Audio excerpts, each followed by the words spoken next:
My name is Sandra Diaz. I'm political director and vice president of SCIU USWW, and I have the honor of being a labor leader and representing janitors who are mostly immigrant women, security officers who are mostly African American men and women, and workers at the airport.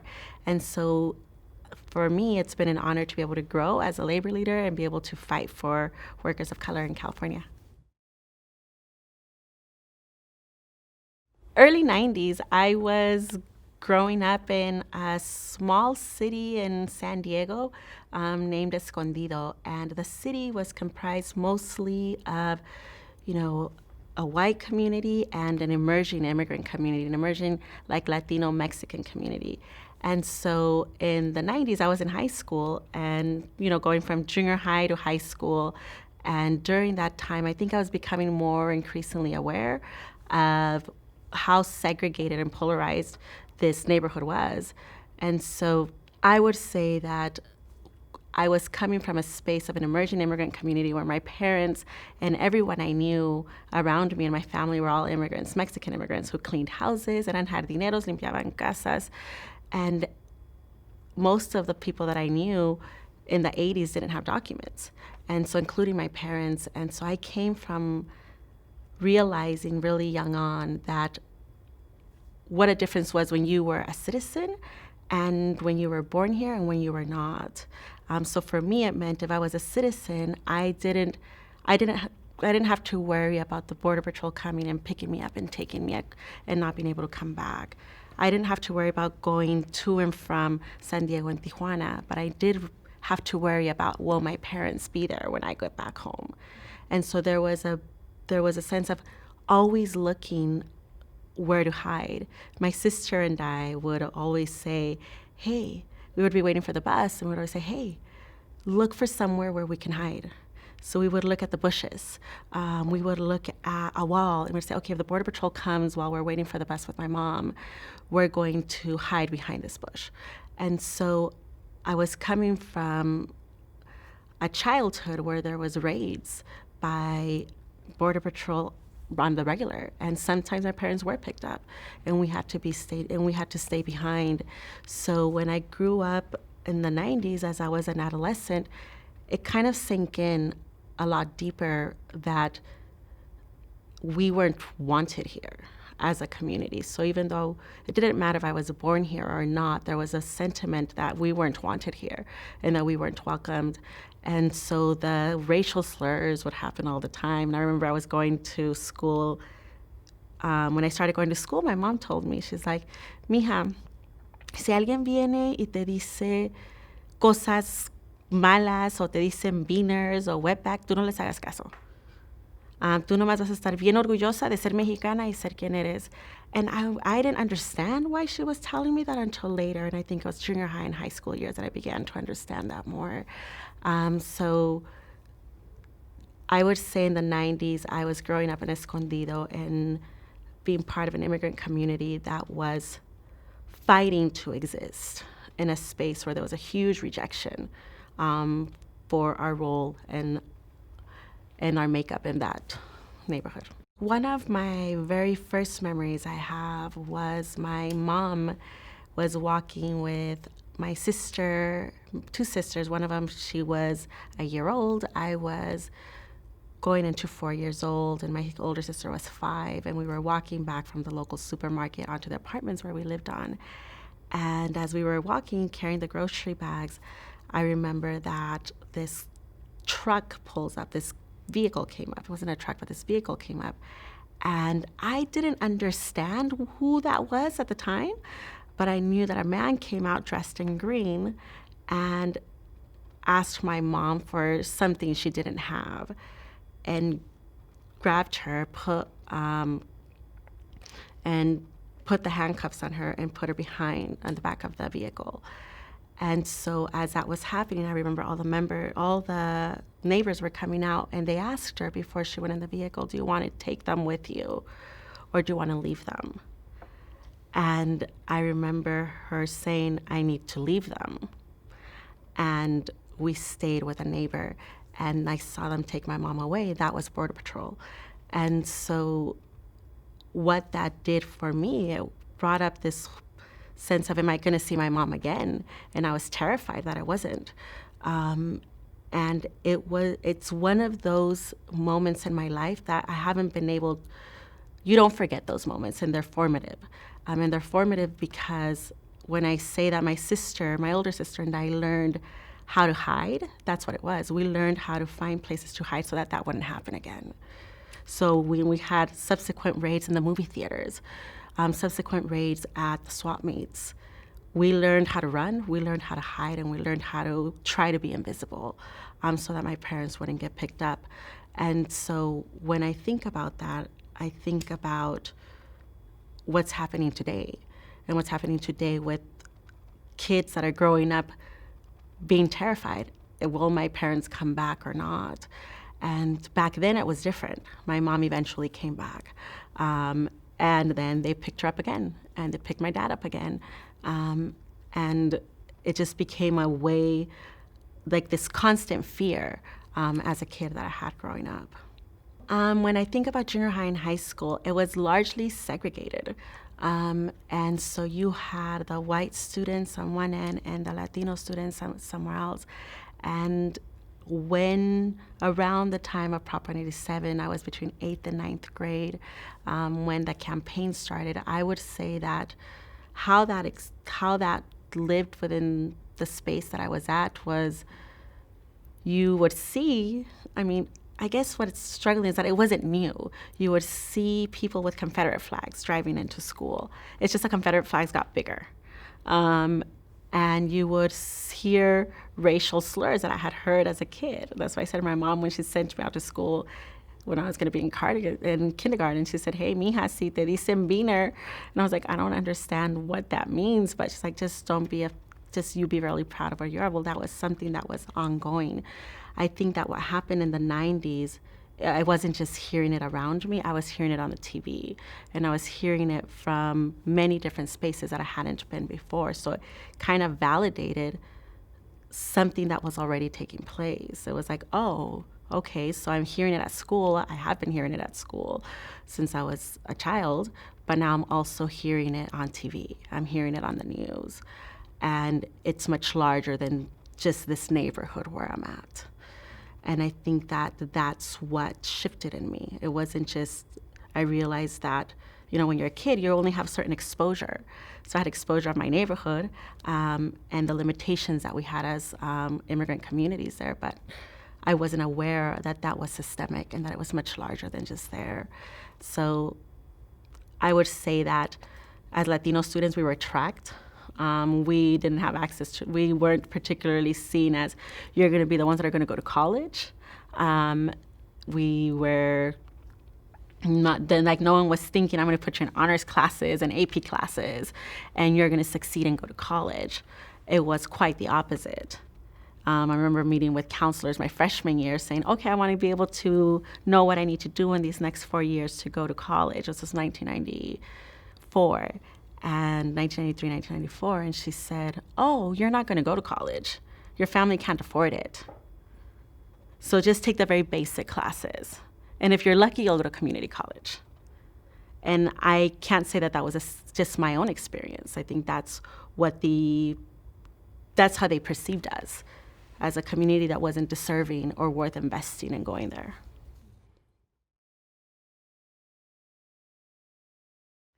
Yes, so I remember that I was in high school and we had already began to see, this was already close to the election, so we had already began to see that you had students that were walking out in other cities, and you had this ballot measure that, in essence, how I understood it at the time, was a ballot measure that said if you were immigrant, if you were Mexican, and if you were in California, you weren't welcome to go to school, you weren't welcome to go to the doctors, and you were just not welcomed here at all. And so all those feelings that I had been holding on growing up, and I think they were bottling up on me. So when the walkout started, when we started hearing students are going to walk out, I remember my older sister, she was a sophomore, I was a freshman at the time. She's like, where are you walking out? And I'm like, okay, yeah, we're walking out. And I actually remember that very morning, my mom dropped us off at school. Then all the kids like, we're doing it today. I'm like, okay, we're walking out today. And I go to the payphone and call my mom. She cleans houses, so I call it, and her boss answers. I'm like, can I speak to her? I'm like, yeah. I'm like, Mami, todos los estudiantes se van a salir por esta propuesta de Pete Wilson. And she said, okay. I'm like, so Mami, nos vamos a salir. He said, okay, mija, está bien, tengan cuidado. And I was like, okay. So then, like Tony says, my mom said it was okay. So I'm like, of course. I was like such a nerd. I'm like, my mom said it was okay. So we joined the march and we all walked out. You had all these Latino, Mexican kids walking out of the high school. I've never experienced anything like that or seen anything like that growing up, at least directly experiencing it right in front of my eyes. And as we walked out, I see a group of hundreds of high school kids walking down the street from a high school that was like down several blocks. They are walking to meet us. And then you see a group of other students, junior high students, walking out to meet us. And next thing you know, you had the whole street with every high school and every junior high kids coming out, and they were mostly kids of Mexican parents. And I just remember that feeling of being out in the streets and seeing a lot of kids like me that were just so proud.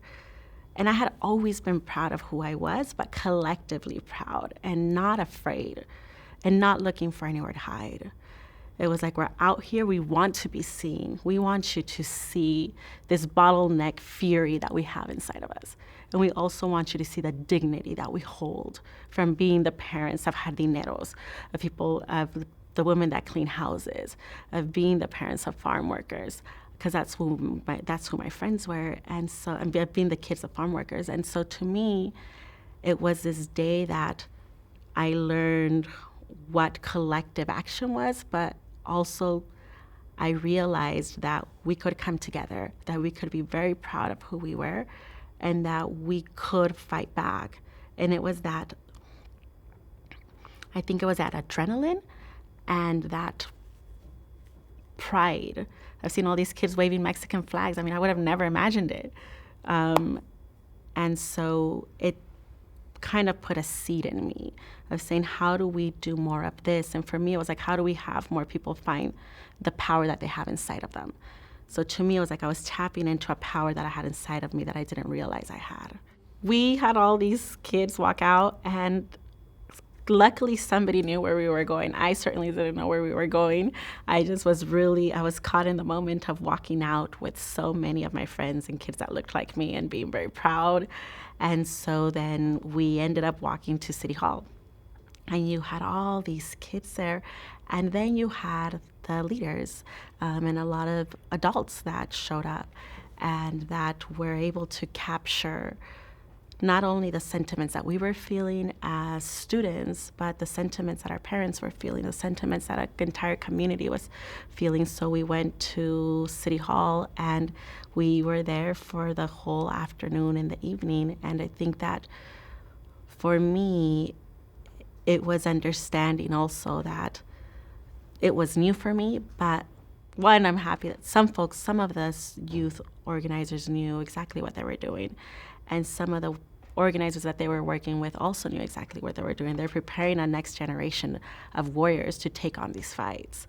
And so that's what I take away from that.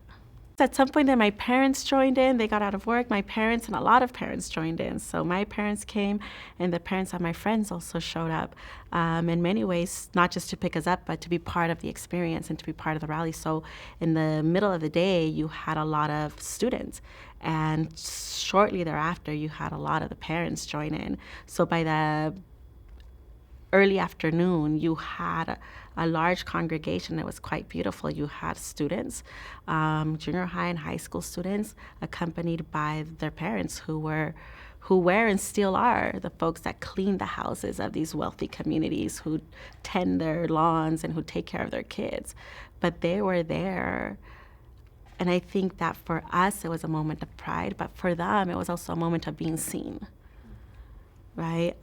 Just how I felt I want to be seen, I can only imagine what that was for my mom that started cleaning houses at 14, and for my dad who started being a jardinero at age 13, and having to be invisible for so long, what that was for him, taking collective action and saying, I'm here and I'm going to be seen and I'm going to fight. No, in school, it was as if nothing was happening. There was a complete absence of dialogue by the teachers in terms of what was happening. It was like you had half of the school walk out and you come back the next day. We were all suspended, got detention, but there was no mention of the fact that you had had such a large portion of the school walk out. There was no mention of naming and recognizing that students were looking to being validated and heard, and there was no space for that dialogue. It was just like nothing happened. And for us, it had been transformative. But in that space, it was like it didn't even happen. And so it was just going business as usual. We walked out, now Canario back to business as usual. And I think that that was also a denial of voices and a silencing. When I was there, I think we were 40% of the school population. You still had a majority white students. And what I realized was happening was you had these underlying racial tensions and divide of communities that had been segregated for so long, and a growing and emerging immigrant community.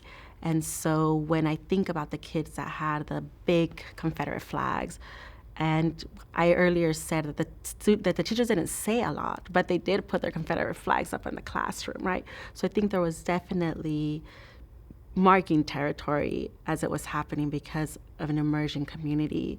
And I would say that as the years progressed, it got worse. And as the Latino community got larger, it got worse.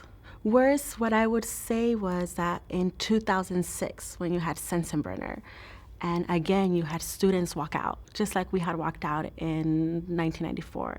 Then you had students walking out against Sensenbrenner. And in Escondido, when the students walked out, they were faced by law enforcement that beat them brutally. I remember walking into City Hall, and my sister got detained. My sister got detained and thought she was a student. They threw her in the back of a police car. It was like 90 degrees with the windows up, and left her there for 30 minutes, almost dehydrating. They took her to the police station, and when she arrived at the police station, she counts that it was full of young kids. So I went to help fight for those kids to be released, and I saw 7th graders, 8th graders, 10th graders that had been brutally beaten by the police because they exercised their right to walk out. At that time, Latinos were already 75% of the population of the schools. And so I say that because I think that we oftentimes have like a struggle for power in communities. And as our communities got bigger in size, it doesn't mean that we got more power. We still have to fight to build that power. And so it was very difficult to see students in 2006 do the exact same thing I did in 1994, but they were completely brutalized by police.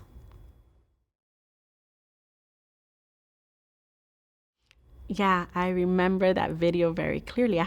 It was a video of people jumping the fence and like hundreds of people rushing over the U.S.-Mexico border and just running into the U.S. And I remember being outraged, frankly, when I saw it. As somebody that grew up in San Diego and crossing San Diego, Tijuana often, I also knew that wasn't the reality. I also knew that as they were depicting droves of hundreds of people just jumping over the fence and coming, that wasn't the reality, one. But then there were also very charged language of invaders. And when you talk about invaders, you're talking about somebody who is an enemy of the state. You're talking about people that aren't welcomed here, nor do we belong here. And I think that that's what was the most infuriating, that you are calling us invaders when we help run this country, and we've been here, and we contribute, and we're fighting for our space to be here. And so for me, I remember feeling outraged and angry. And I remember having conversations around the dinner table with my parents, and my dad expressing, saying, mija, siempre han sido así. Nunca nos han querido.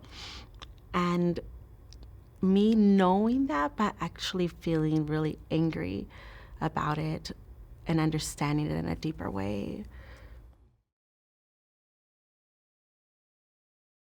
Well, my parents were not citizens yet, and most of my family wasn't at age to vote. My cousins and I were all around the same age range. Nobody in my family was able to vote yet, but I remember we were watching the news attentively, and it didn't take long to realize that it was going to pass and that I had wide support. And that was kind of one of those moments where it was heartbreaking but not surprising. I remember that my mom was seeing it and she was furious. But I also saw that the feelings that were coming up for them was also validating of something that they always experienced. They were like, of course they don't want us here. They never did. You said that now you see it overwhelmingly passed. And I was like, I always knew. My mom was like, I always knew.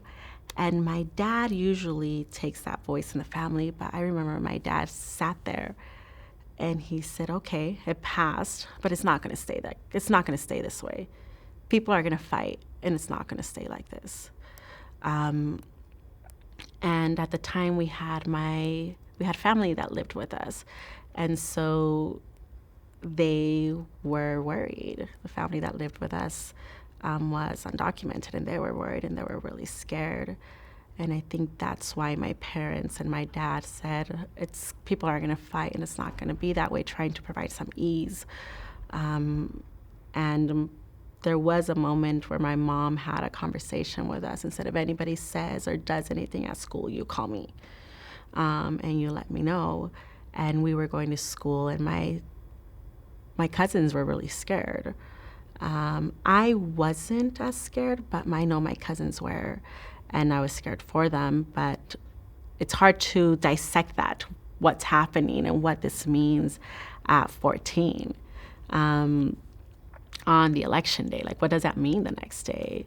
And so more than anything, it was school and being worried about my cousins who lived with me that I knew that no tenían papeles. Because my parents cleaned houses and were jardineros, we never went to the doctor. So the big one for us was school. We never went to the doctor. We didn't have health insurance. And we learned how to take care of ourselves by like remedios and tés and sobadas and all this alternate form of medicine, because we didn't do that.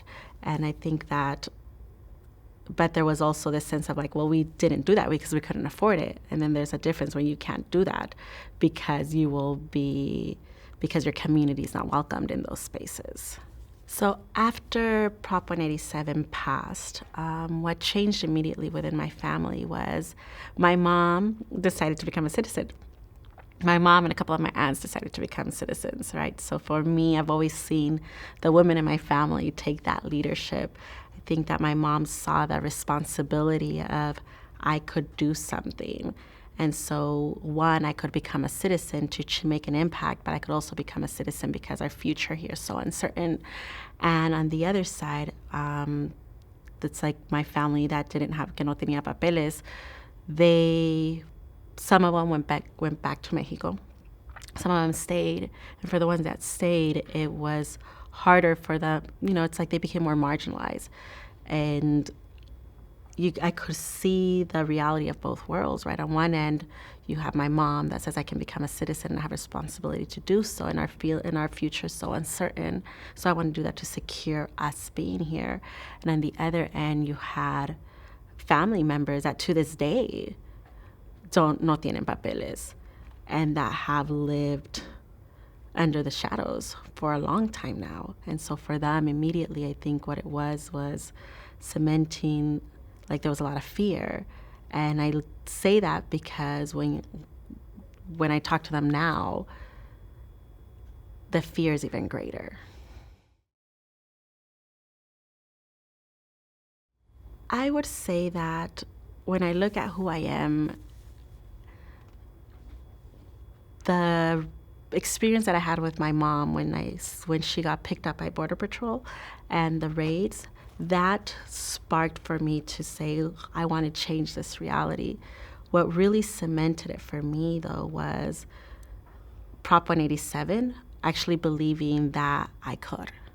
And I say that because it was the first time that I experienced what collective action was.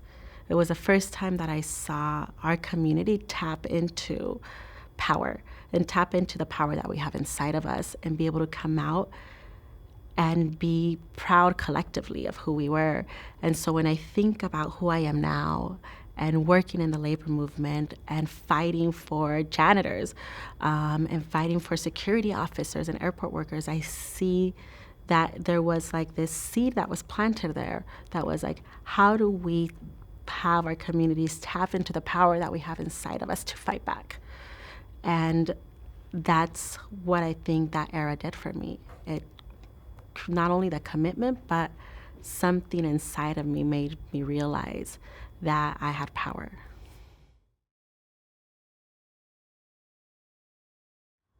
I would say in California, you could see the change in terms of having more people in elected office, having more folks in leadership. I think that the work that happened in the 90s, both Prop 187 and the organizing of janitors, the organizing of hotel workers, and this focus on Latino empowerment is why I'm able to be a labor leader today. I think that paved the way for younger generations. I also think that when I look at communities and how we measure advancement, it's also hard to say that we've done huge strides and that we're anywhere from being close to being fully accepted as communities. When I look at, are we, some of us, more of us are going to college, but is it enough of us? In California, I think we have a long way on having our youth and our Latino community have real leaps on access to education, graduating from higher education. I think we have a lot of work to do in the sense of our ability to impact long-term systemic change. So I think that we opened the door, but now what do we do when we're in the space? And I think what we do when we're in this space is we have to fight to build power and to build power collectively for our communities. Because I also know that when I speak to the janitors that we represent, when I speak to workers, they don't feel like it's gotten better. We're hanging by a thread, not knowing if we're going to be able to have a roof over our head. And I think that you have our communities under siege. So you had Pete Wilson in California, but now you have Trump in the nation.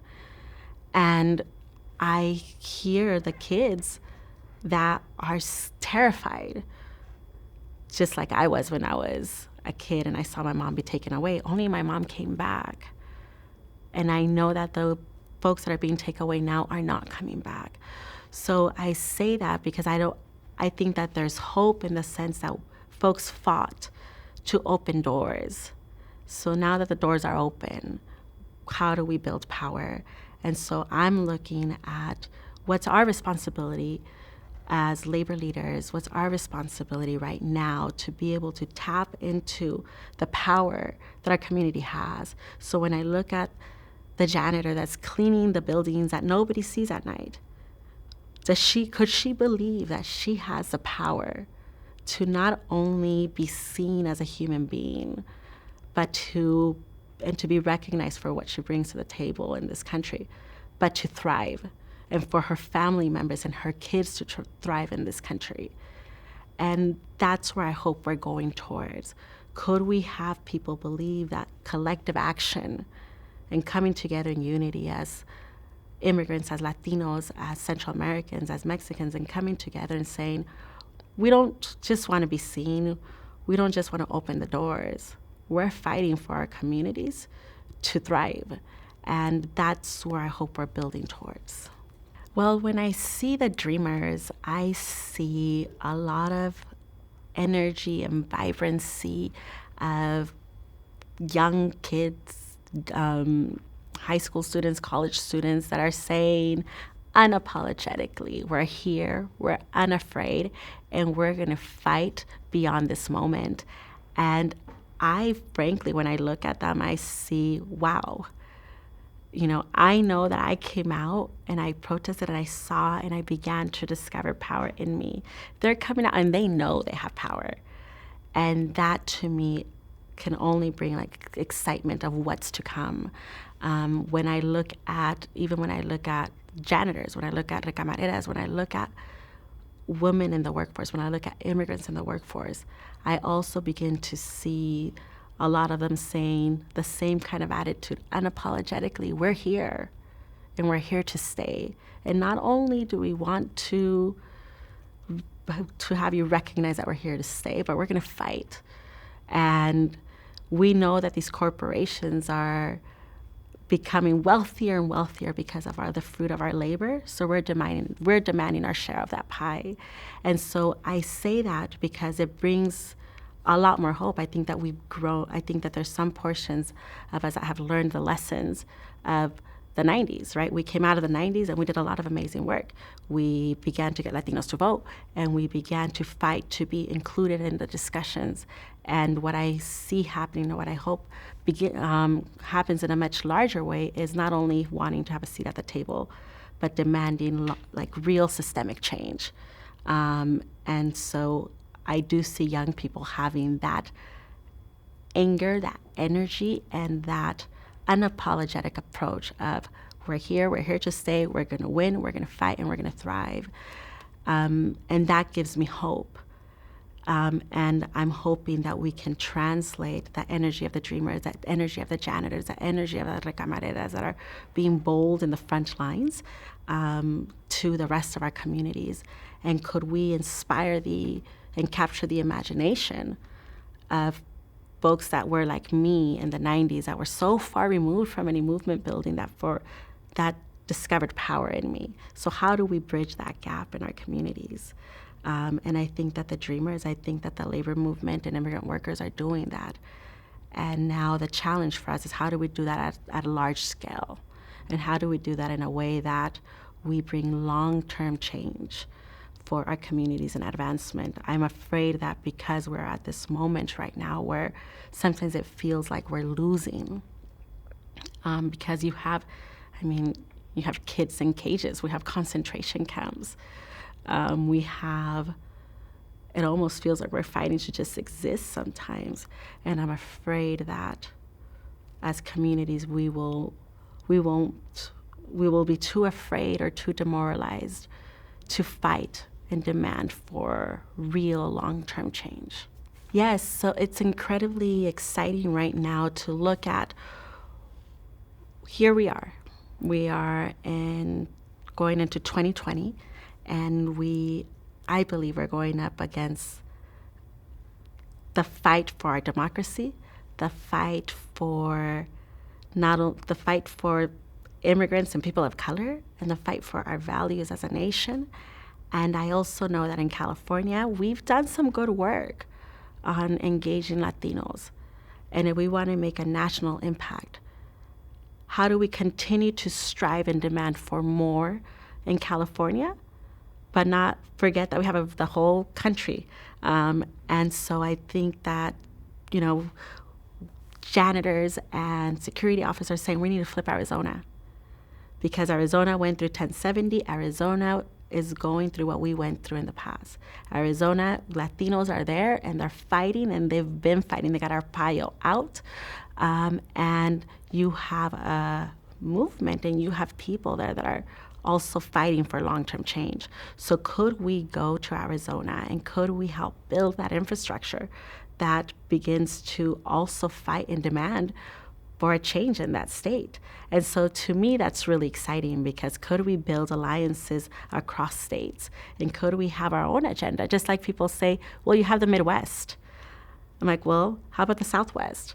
How about where you have a large, vibrant Latino community? Could we come together and begin to change the national narrative of who we are and what we deserve as a community. And so I'm really excited, and I hope that we can flip Arizona in 2020. And I believe in the hard work that our community has been doing there for now more than 10 years. And I think that 2020 is going to be it.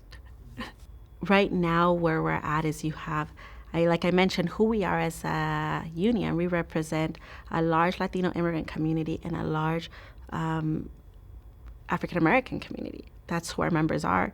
So what that has done for us as a labor movement, and we also have a growing API community in our airports. So what that has done is, how do we bring communities together and say, do we want to build all together? The goal is, could we build an anti-racist society? Could we build a society where we recognize that I think we're beginning to understand we have similar struggles, but could we actually recognize the differences in our struggle and still have solidarity?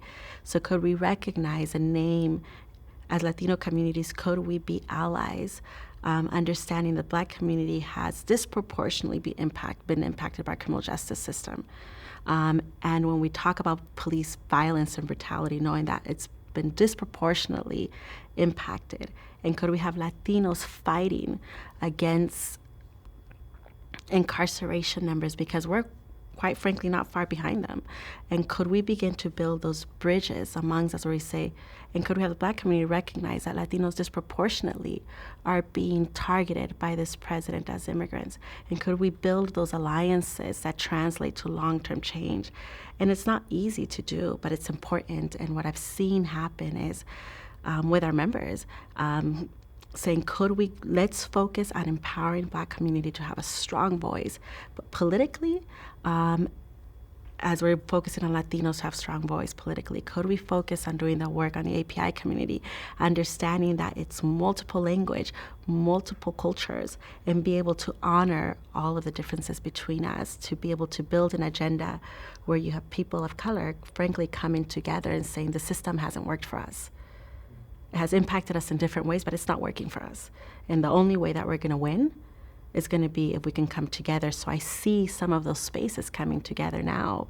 And I know that when we do political work in our local, we run multilingual operations. We run operations that say we're going to empower. There's a concerted effort, how do we build a racial justice movement that encompasses all of us?